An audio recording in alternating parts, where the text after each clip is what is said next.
રામ નામ સત્ય છે અને એ વસ્તુ આપણી જોડે લઈ આવશે. નેક્સ્ટ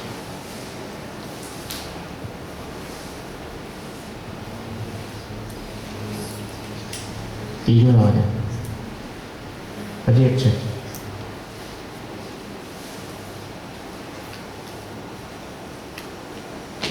આગળ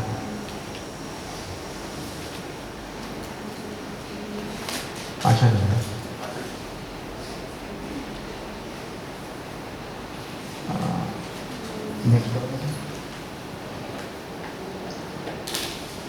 એક મિનિટ વચ્ચેનો રૂબ્રિકા હાઈ સ્પિરિટેડ અને ઇન્ડિફરન્ટ કમ્પ્લેન્ટ હતા એટલે આ બીમારીઓને ગાંઠતો નથી આલ્ઝાઇમર્સવાળા, કેમ કે સ્પિરિટ મગજમાં ભરેલો છે. આવી બધી બીમારી આપણે શું બગાડી લેશે? સી એટલે વારંવાર અમે કહીએ છીએ કે એક મેડિસિનના મલ્ટિપલ ગેટ્સ છે. આ બે રૂબ્રિક છે, દરેકમાં સિંગલ આલ્ઝાઇમર્સ આવશે. આ નાના નાના એન્ટ્રી પોઈન્ટ છે પેશન્ટના, કેમ કે એ તમને બીમારી જ નથી ગાંઠતો, કેમ કે મગજમાં એક પાવર ભરાઈ ગયેલો છે કે આ નાની બીમારી શું કરશે, જેવું આવું ક્યાંક વાંચશે તરત ભાગશે તમારી જોડે. જે ડૉક્ટર હશે એની જોડે એક કયા ડૉક્ટર જોડે જશે એ હું તમને આગળ શીખવાડું છું. પાછળ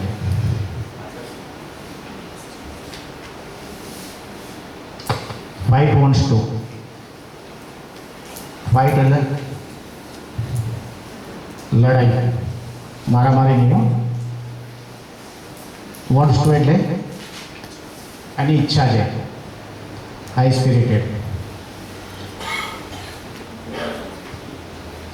હવે કેમ આવું કરશે હું આગળ બતાવું છું. નેક્સ્ટ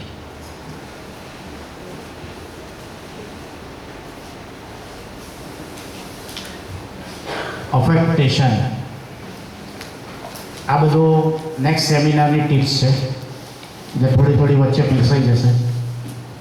જેમ આજે આટલા વર્ડ આપ્યા હોય બીજા ઘણા બધા વર્ડ નેક્સ્ટ સેમિનારમાં આપીશું આપણે. What is affectation? આ વર્ડ પણ આપણા બધાનામાં ભરેલો છે. કોઈનામાં વધારે છે, કોઈનામાં ઓછો છે. આપણે કોઈક વખત શો કરીએ છીએ, કોઈક વખત નથી કરતા. તો what is the affectation? As I told Dr. Sehgal, this is one quality in which invariably try to impress to get an importance exactly opposite from within. આપણી જોડે અંદર જે છે એને બતાવવાનો ટ્રાય આપણે નહીં કરીએ, બહાર બીજું કંઈક બતાવવાનો ટ્રાય કરીશું. આપણે ડરપોક છીએ, બહાર શું કરીશું? આપણે ડરપોક નથી. This is the affectation. ઘણા બાળકો તમારા ક્લિનિકમાં આવશે, તમે શું કરશો? અમે લોકો કઈ રીતે મેડિસિન પકડે છે કે ભાઈ ચાલ બેસા આવી બેઠો, અચ્છા ચાલ તને ઇન્જેક્શન આપે, નહીં નહીં નહીં, પહેલાં તો તરત જ પીવાનું ચાલુ કરશે, મેરે ઘર पे भी इंजेक्शन है, आपको लगा दूंगा. એ એનો ડર છુપાવવાની કોશિશ કરે છે. અંદર તો બીક લાગે છે, પછી તમે કહો લાવ ચાલો ઇન્જેક્શન, તો જો ઊભો થઈને સીધો જાય નાઠો મમ્મીના ખોળામાં, કાં તો સીધો ક્લિનિક ખોલીને બહાર. See this is the affectation. જે છે એને નથી બતાવવું. શું લખ્યું છે? Try to get impress to get an importance exactly opposite from within. જે અંદર છે બહાર નથી બતાવવાનું. He would protect himself before others as if nothing has happened. He is such a great person and the disease is one which can do nothing for him. એટલે હાયોસેમસ વાળો patient તમારા ત્યાં ક્લિનિકમાં આવશે તો પહેલું વાક્ય શું બોલશે? બોલો.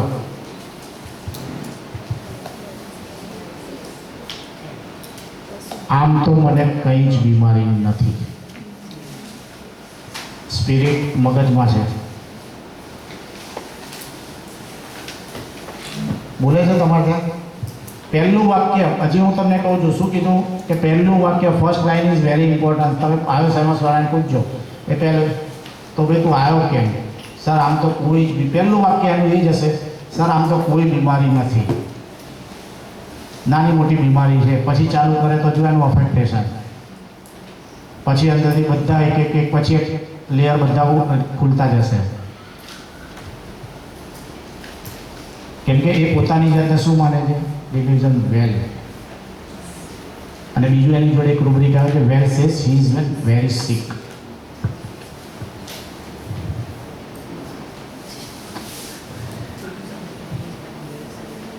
અને છે ને sentence, the disease is one which can do nothing him. આ બીમારી જે મારું કંઈ નહીં બગાડી શકે, કેમ કે અફેક્ટેશન હાયોસાયમસમાં એટલું બધું ભરેલું છે કે જેની કોઈ લિમિટ નહીં. નેક્સ્ટ,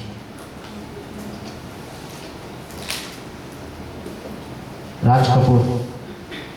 આમાંથી તો કદાચ ઓળખતા નહીં હોય બધા, રણવીર કપૂરના કારણે, એના દાદા પર. બરોબર, મેરા નામ જોકરના જેવું છે. અત્યારે તો આવું બધું પહેરીએ તો તમને બધા જોકર કે, પણ એક જમાનામાં ટ્રેન્ડ ચાલતો હતો અમારાથી પણ જૂના જમાનામાં. This is the affectation. Next, affectation gestures and act. Gestures એટલે એ જે બિહેવ કરશે, અને એક્ટ જે પ્રોસેસ કરશે કન્ટિન્યુ આગળ.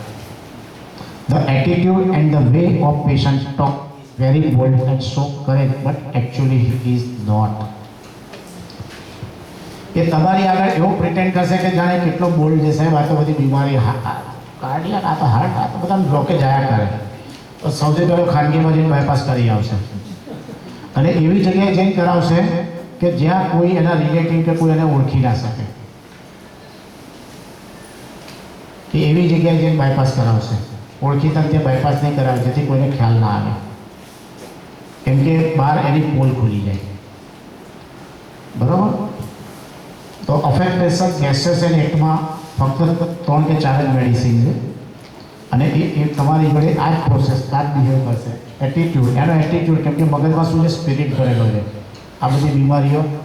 અને એવા ડૉક્ટર જોડે જશે, એ તમને આગળ કહું છું કે કેવા ડૉક્ટર જોડે હાયોસાયમસ જશે એ પણ. નેક્સ્ટ,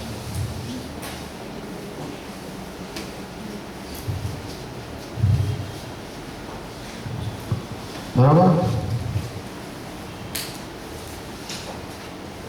આ એનું અફેક્ટેશન છે હાઈ સ્પિરિટના કારણે. એના ફેસ ઉપર લાગે.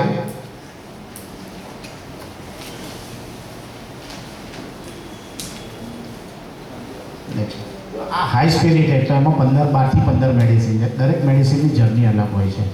આ હું તમને હાયોસાયમસની જર્ની બતાવવાનો ટ્રાય કરી રહ્યો છું, રાઈટ. એટલે તમને એમ થશે કે સાહેબ, પછી મને કોઈ ક્વેશ્ચન એવું ના કરતા પેલો હાથ કાપીને એમને કઈ દવા આપી હતી, પણ એમને મેં કાર્સિનોસિન આપી હતી, કેમ કે જર્ની કાર્સિનોસિનની હતી. સમજ્યા તમે?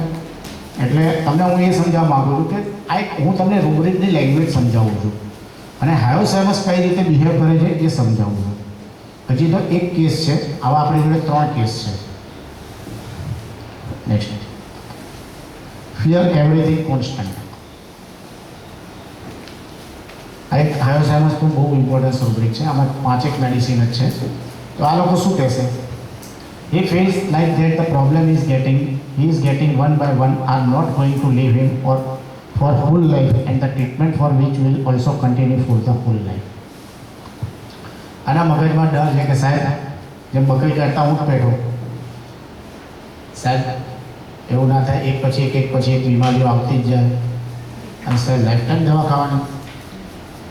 હાયોસાયમસવાળા તમારી જોડે આવવાનું એક કારણ એ છે, એક શબ્દ બહુ વારંવાર હાયોસાયમસવાળા બોલશે. ભાઈ, કયું શબ્દ કોઈને યાદ છે? વોલ્યુમ વાંચ્યા હોય તો.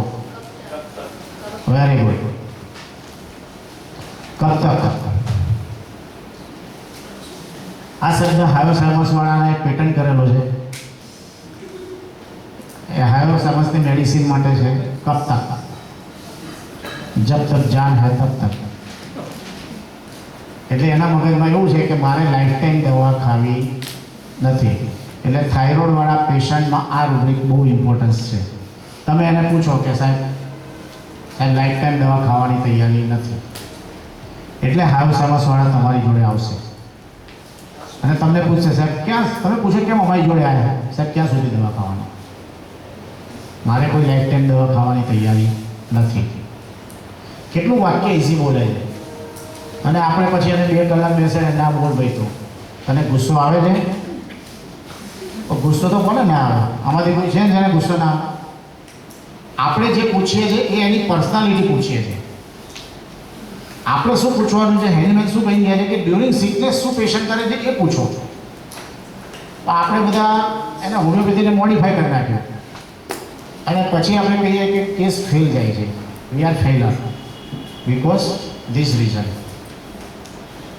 તો ડૉક્ટર સેમ્યુઅલ હેનીમેન, ડૉક્ટર એમ.એલ. સેગલ અને બધા એ જ કહી ગયા છે કે પેશન્ટ ડ્યુરિંગ સિકનેસ શું કરે છે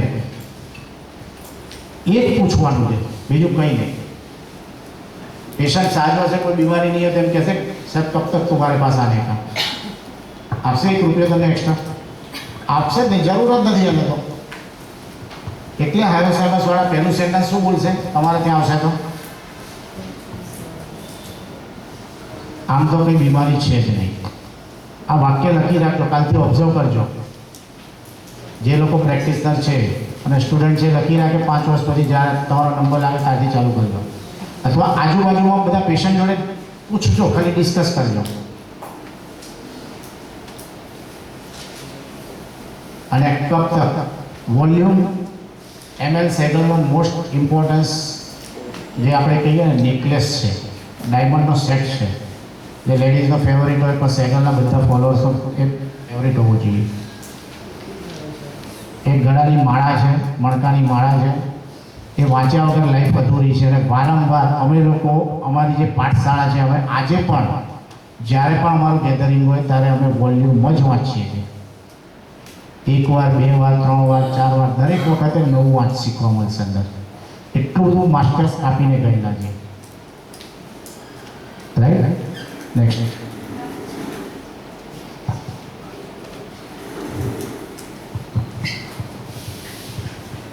delirium quiet, high spirited. Again, 1 minute. delirium quiet અને high spirited આ બે અગેન ભેગા કરશો તો પાછા સિંગલ હાયોસેમસ આવશે. જુઓ, જોડે ઓપિયમ છે, બસ બે જ મેડિસિન છે. delirium quiet એટલે શું? તમને એમ થાય કે સાહેબ તમે હમણાં તો શીખવાડી દો કે એક બાજુ તો ગાડી પાટા ઉપરથી ઉતરી જાય, દારૂડિયો થઈ જાય અને એ તો પાછો ક્વાઇટ થઈ જાય. This is the one important shade. આપણે ઘણા કોકને પૂછીએ ભાઈ તારે શું થયું છે, બોલતો ખરો યાર, તારા પેટમાં શું દુખે છે, આરામ બરોબર એક શબ્દ બોલે તો ધીસ ઇઝ delirium quiet. અમે ઘણા પેશન્ટને પૂછીએ છીએ કે ભાઈ આ બીમારી પછી તમારામાં શું ચેન્જ આવે? સાહેબ ચૂપ થઈ જાય. ઘણા દાદા વડદાદા કહેવા લાગે કંઈક બીમારી કાંઈ ચૂપ થઈ જાય, સાયલેન્ટ. આપણે એમ થાય કે પેલું કોકને યાદ કરતાં કરતાં ઘણા મોઢું ભરાઈ ગયું હોય. This is delirium quiet. બીમારી દરમિયાન ચૂપ થઈ જશે. They are going into silent situation. અને સેકન્ડ છે હાઈ સ્પિરિટેડ. કેમ કે મગજમાં તો હજી સ્પિરિટ ભરેલો છે કે કદાચ આપણે ધીમે ધીમે સારા થઈ જઈશું, પણ he can not show because of his અફેક્ટેશન.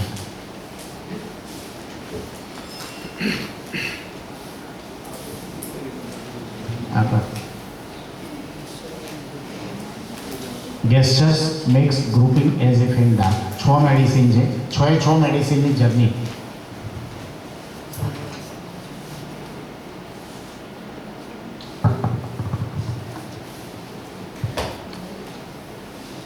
સૌથી પહેલાં તો આપણે આ વર્ડ શીખીશું. ગ્રુપિંગ એટલે અંધારું, ગ્રુપિંગ એટલે કન્ફ્યુઝ, અને ડાર્ક એટલે એને એવું લાગે છે કે હું ક્યાંક અંધારામાં ફસાઈ ગયેલો છું. એટલે ઘણા પેશન્ટ તમારે ત્યાં એને બધું બોલશે. He disclosed that visited many allopathic doctors but none could guarantee. Allopathic વાળા તો ક્યાંય ગેરંટી આપતા નથી અને આપણે એમાં master. One of the allopathic doctor told him that his problem can only control but cannot be cured. It's only homeopathy which can perhaps cure. He failed to understand where to go. અત્યારે અમારા ત્યાં જેટલા patient આવે સાહેબ allopathic વાળા તો ના પાડે છે આ બીમારી મટે નહીં. તમે એમ કહો છો મટે, સાચું કોણ? ગૂગલમાં હોમિયોપેથી વિશે લખ્યું છે આ બીમારી ના મટે અને તમે કહો છો સાચું. હવે અમારે શું કરવું? ગ્રુપિંગ એટલે શું છે? ક્યાં જવું ખબર જ નથી, કેમ કે એની જોડે ઓપ્શન છે 3-4. એ અંધારામાં ફસાઈ ગયેલો માણસ છે. એટલે બિહેવ તમારા ત્યાં 6 મેડિસિનના અલગ અલગ રીઝન છે. હાયોસાયમસ શું કરશે, ઓપિયમ શું કરશે, કોક્યુલસ શું કરશે, સ્ટેમોનિયમ શું કરશે, બરાબર. દરેકની પોતાની જર્ની છે કે એ લોકો જ્યારે જ્યારે ફસાય છે ત્યારે શું કરે છે. આપણે આજે આના પછી જે સેશન લઈશું એમાં એક સ્ટડી કર, આજે હું તમને નવી સ્ટડી બતાવીશ કે સવારે જેમ તમને એક સરસ મજાનો આપી ટિપ્સ, એવી જ એક ટિપ્સ આપીશ કે અમે કઈ રીતે બીજી પણ પ્રેક્ટિસ કરીએ છીએ, બરાબર. આ પણ એક સારી સ્ટડી છે. શું છે કે આમાં 6 મેડિસિન છે. હવે તમારું કામ શું છે કે 6 મેડિસિનની જર્ની શોધવાનું, કે હાયોસાયમસ આવીને આ વાક્ય બોલે એટલે ફટ દઈને પહેલું ગ્રુપિંગ નાખી દો, બે ઓપિયમ આ વાક્ય બોલે એટલે એને નાખી દો. તો તમારી પ્રેક્ટિસ આ રીતે ઇઝી થઈ જશે. જે બીજા નંબરનું આપણું ફેસ છે કે જે ખાડા ખરબચડાવાળો છે, એ આ બધા ફેસ છે, એમાંથી બહાર નીકળવાનું છે આપણે.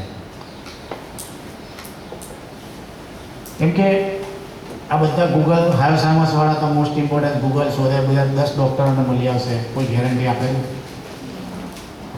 અને ગેરંટી હોમિયોપેથવાળા જોડે ભૂલથી પહોંચી ગયો તો કે આ 100% ગેરંટી.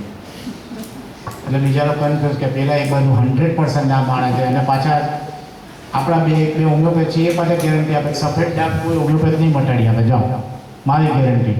એટલે પાછા પહેલાં વધારે કન્ફ્યુઝ કે સાહેબ શું કરવાનું, તમે હોમિયોપેથ સાચા, હોમિયોપેથ તો બધા એક જ છે, એના માઇન્ડમાં તો એક જ છે કે homeopathy is every doctor is the same. કેમ કે એલોપેથિકમાં કોઈ પણ ડૉક્ટર જોડે જાઓ પ્રિસ્ક્રિપ્શનમાં કંપનીના નામ ચેન્જ થતા હોય, કન્ટેન્ટ તો સેમ જ હોય. यार होम्योपैथी में every homeopath has a change of homeopathy. Remember by this word, right. That's why every patient is confuse. जे આપણે નથી થવાનું, આપણે આને શાંતિથી બેસાડીને સમજાવવાનું છે.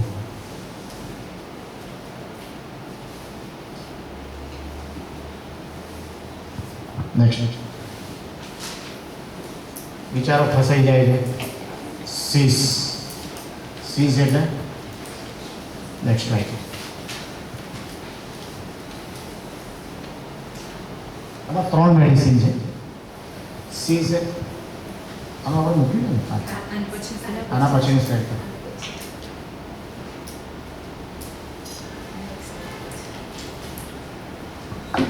આ સીસ છે.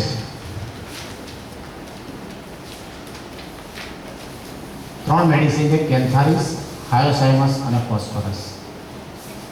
जबरदस्त रूप से चकरा हुआ है और हालत के अधीन काम करना पड़ता है. अपनी मर्जी नहीं चलती और ना हालत.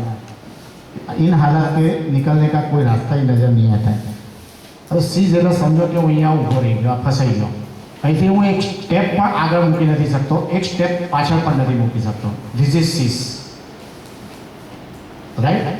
જે સિચ્યુએશન છે, તમને કોઈએ સાંકળેથી બાંધી દીધા તો તમે ગમે તેટલી કોશિશ કરો, આમ કરો, એક સ્ટેપ આગળ પાછળ લઈ શકો. તો આ 3 માતાઓ એવી છે કે સીસ થઈ જાય છે. કેમ કે એ લોકોને ખબર જ નથી કે ક્યાં જવું. ગ્રુપિંગ નાખશો એટલે હાયોસાયમસ થઈ જશે. કેમ કે એને ખબર નથી કે મારે શું કરવું, ફસાઈ ગયા છીએ. એલોપેથિકવાળા તો કે અમે કંટ્રોલ કરીશું, હોમિયોપેથિકમાં એક ડૉક્ટર કહે મટાડી આપીશું, બીજો હોમિયોપેથી આની કોઈ ગેરંટી નહીં, કોઈ ડૉક્ટર ના મટાડે. એટલે હાયોસાયમસવાળા સીઝ થઈ જશે. ખ્યાલ સીઝ એટલે જો સાંકળથી માથી દીધા છે, કોઈ જ રસ્તો નથી એની જોડે. હવે 3 મેડિસિનની એક નાના વાક્યોમાં એ લોકો શું કરશે આપણે સમજીએ પાછા. કેન્થારિસવાળા શું કરશે? Delirium crying help for, sir बचा लो मुझे, सर मैं तो इसी हालत में मर जाऊंगा, अब तो भगवान भी मेरा नहीं है. કેમ કે કેન્થારિસ એવો માણસ છે ને ભગવાનને ગાળો આપશે, બ્લેસ્ફેમી, કર્સિંગ. કેન્થારિસ વાળો હંમેશા ભગવાનને ગાળો આપશે. Remember this word.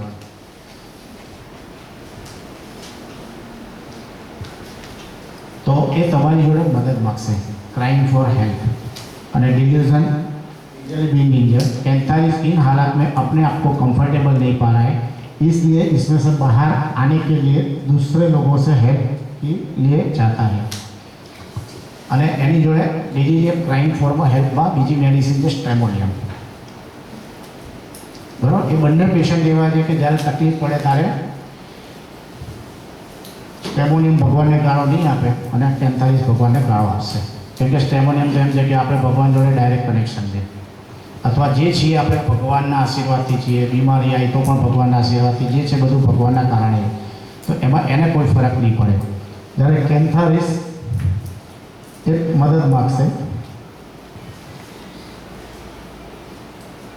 સ્ટુડન્ટ્સને હવે થોડુંક હેવી લાગશે, પણ તમે સમજો. કદાચ આવા 2-4-5 લેક્ચરો જેણે એટેન્ડ કર્યા છે એને ખ્યાલ વાંધો નહીં આવે, અને જે નવા છે એને થોડી તકલીફ પડશે, પણ ધીમે ધીમે તમે ટેવાતા જશો. બીજી મેડિસિન છે ફોસ્ફરસ. તો ફોસ્ફરસ જ્યારે પણ તમારી જોડે આવશે, સી અગેન ડૉક્ટર દિવ્યા કેમ મારી જોડે આવી? આ તમને બીજો શેર બતાવું. સી મેં જે રૂબ્રિક લીધા એક અલગ છે, કેમ કે આખી વસ્તુ અલગ હતી. અગેન સીસ એને મેડમને કીધું, હિનાલી મેડમને, કે madam steel after 4 months we are still there, now what I can do. કેમ કે હેલ્પલેસ થઈ ગઈ અને સીસ થઈ ગઈ, કોઈ ઓપ્શન દેખાતો નથી. કેમ કે એલોપેથિકમાંનો ઇલાજ નથી, કાયમી ઇલાજ નથી, ભવિષ્યની કમ્પ્લેન તો ઉભેલી જ છે. તો ફોસ્ફરસવાળા 80% પેશન્ટ તમારી જોડે સીસ થશે અને હેલ્પલેસ, કોઈ ઓપ્શન નથી. ફોસ્ફરસમાં દુનિયાભરનો ઈગો ભરેલો છે. એ તમારા જેવા ચાલુ ડૉક્ટરો જોડે તો આવશે જ નહીં. ફોસ્ફરસવાળો તો એના મગજમાં એટલી બધી રહી ભરેલી કે હોમિયોપેથી એની વાઈફને ખખડાવશે, બુદ્ધિ છે, આ ઝીણી ગોળી આવડા મોટા શરીરમાં કામ કરે. પણ જે દિવસે એને એમ લાગ્યું કે આપણી બીમારીનો કોઈ इलाज नहीं, अरे साहब देखो मेरी वाइफ के साथ मैं भी रेगुलर आता हूँ ना, आपकी तो बहुत तारीफ करता हूँ सर, कितने पेशेंट भेजे आपको तो आराम बरोबर एનું કયા આવ્યું તો. કેમ કે એને તકલીફ પડી, હવે ફસાયો છે તો તમારા પગે પડી જશે, બરાબર. અને જે એની બીમારી મટી, હવે સામે બોલે આપકો કંઈ દેખા हुआ है, મહિના પહેલાં તો હજી મટે જતો. C this is the phosphorus. એટલે રિલિજિયસમાં ફોસ્ફરસ નથી.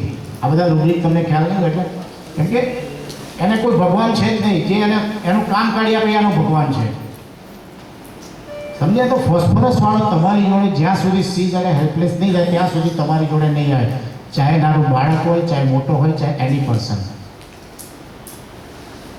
રાઈટ? हेल्पलेसनेस अंडरटेकिंग थी oppose to intention delusion intention.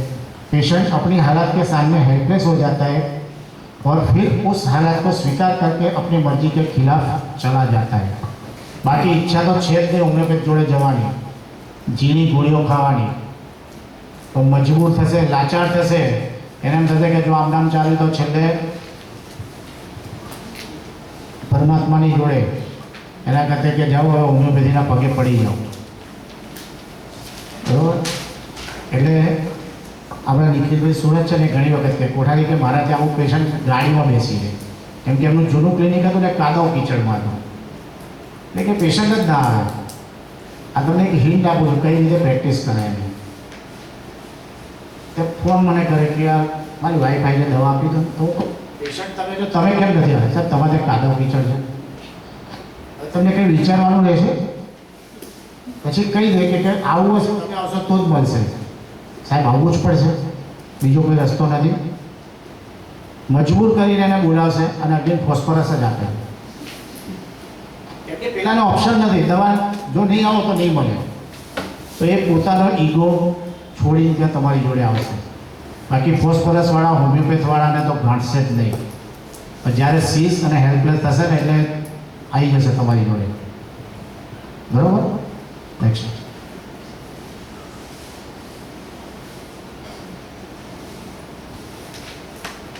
Naked wants to be hyperesthesia of the skin. Next.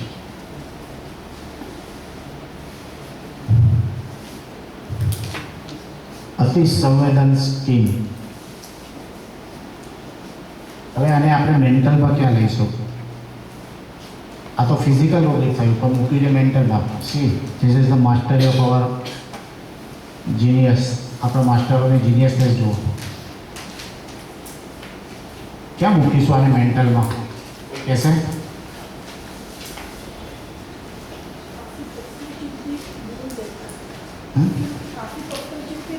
Very good. Good, very nice. Naked wants to be, આપણે હાયો સાહેબના મેન્ટલમાં બહુ ભણીએ છીએ. Naked wants means કે પોતાની જાતને ટોટલી એક્સપોઝ કરી નાખે. તો હું જ્યારે શરૂ મને એમ થાય કે રાઈટ કપડાં કાઢ નાખતા છે આવા બધા. જ્યારે હું આ સિસ્ટમમાં નહોતો, રૂબ્રિકના અન્ડરસ્ટેન્ડિંગ નહોતા, ત્યારે મને એમ થાય કે હજુ તમે કેન્ટમાં એમાં વાંચો તો કેટલું સરસ એક્સપ્લેનેશન કર્યું. જ્યારે આ સિસ્ટમ આવે ત્યારે એનું અન્ડરસ્ટેન્ડિંગ ખબર પડી કે વોટ ઇઝ ધ નેકેડ.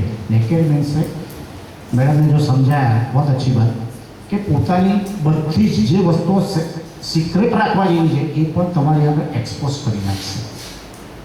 નાનામાં નાની વાતો, right,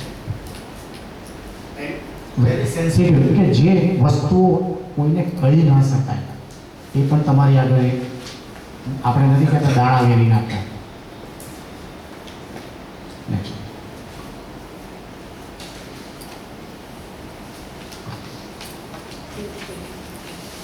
truth telling the plain and reverence for those around me. Next. પાછળ હાયો સાયમસ વાળા જ્યારે ફસાશે ત્યારે તમારી આગળ આવીને જૂઠું નહીં બોલે.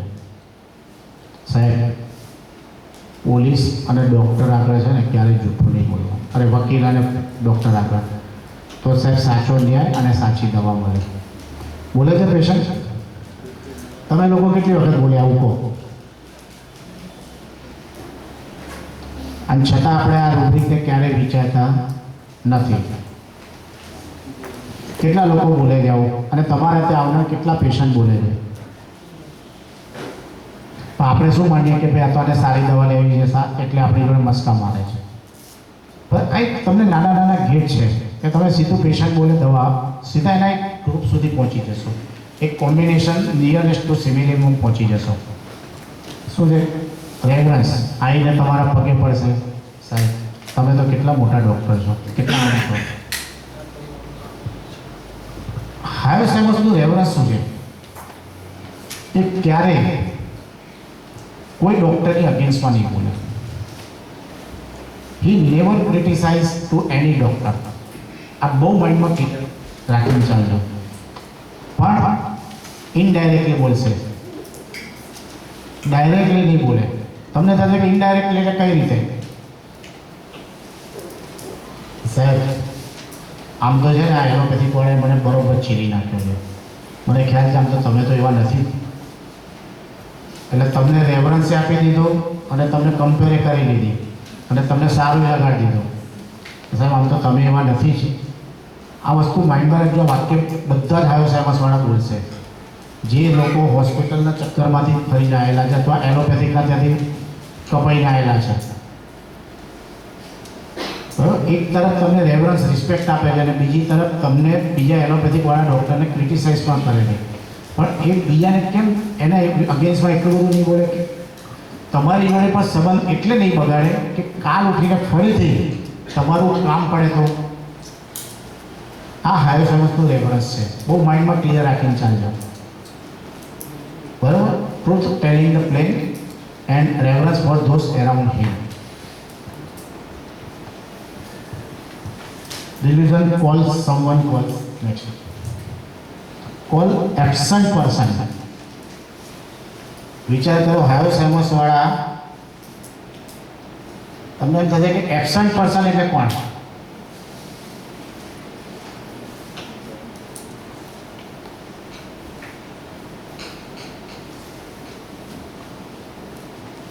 Who is the absent person? Call એટલે રૂબ્રિક છે ડિલ્યુઝન કોલ સમવન. હું બીમાર પડ્યો છું તો આપણે પહેલાં કોને પૂછીએ? આપણે ઓળખીતા પાળખીતાને, જેને આપણે જાણતા હોઈએ આપણે કોઈ पूछे। हायो साइमस वाला कभी भी उसको नहीं पूछेगा, वो ऐसे बंदे को पूछेगा कि जो उसको जानता ही नहीं हो, ताकि उसकी बीमार। और वो कैसे पूछेगा, अरे यार हमारे एक रिलेटिव है ना, उनको ज़रा दिखाना है, उनको भी हार्ट की तकलीफ है, आपको कैसे ना आपने कोठारी सर के पास से दवाई लिया था, ખ્યાલ આવ્યો તમને કઈ રીતે એબસન્ટ પર્સન અને કઈ રીતે આ છે ક્યારે હી નેવર એક્સપોઝ હિમસેલ્ફ. પછી જ્યારે પેશન્ટ આવશે સાહેબ એક જણનો ફોન આવ્યો તો એમને કોઈક રિલેટિવને લઈને આવવાનો હતો, તો તમે એમ કહો કે તે પોતે જ હતા, તો પેલું એ શોકમાં આવી જશે કે મને તો આવું પૂછ્યું હતું. See this is the beauty of ફાયો સાહેબ. આ તમને આના અન્ડરસ્ટેન્ડિંગ છે નાના નાના.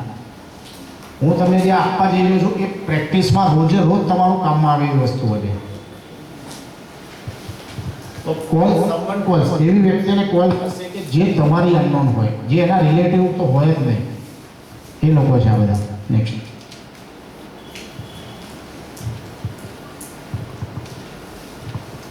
wrong suffered, high spirited,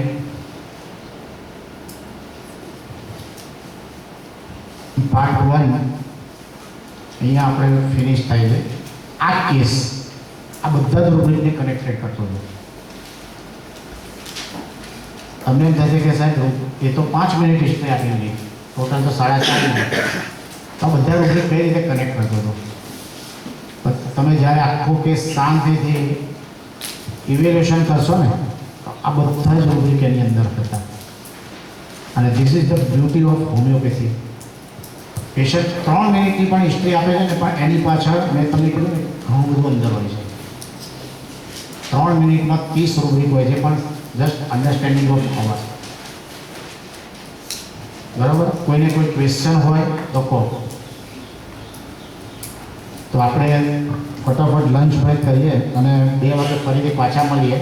2 થી ઓછામાં ઓછું 6 વાગ્યા સુધીની ગણતરી રાખજો. જો તમારે અમદાવાદમાં રહેતા હોય તો દૂરના જો હોય ને નીકળી જવું હોય તો વાંધો નથી. વચ્ચે ચા પીવડાવી દઈશું એટલે તમે ઊંઘી ના જાઓ. બરાબર. અને જો 5 વાગે પતાવવું હોય તો પણ મને વાંધો નથી. બરાબર. આઈ એમ રેડી ફોર સર્વ everything which I get ready. કોઈને કોઈ ક્વેશ્ચન? મજા આવી? ભૂખ લાગી છે? જમવાની ભૂખ લાગી છે કે નોલેજની?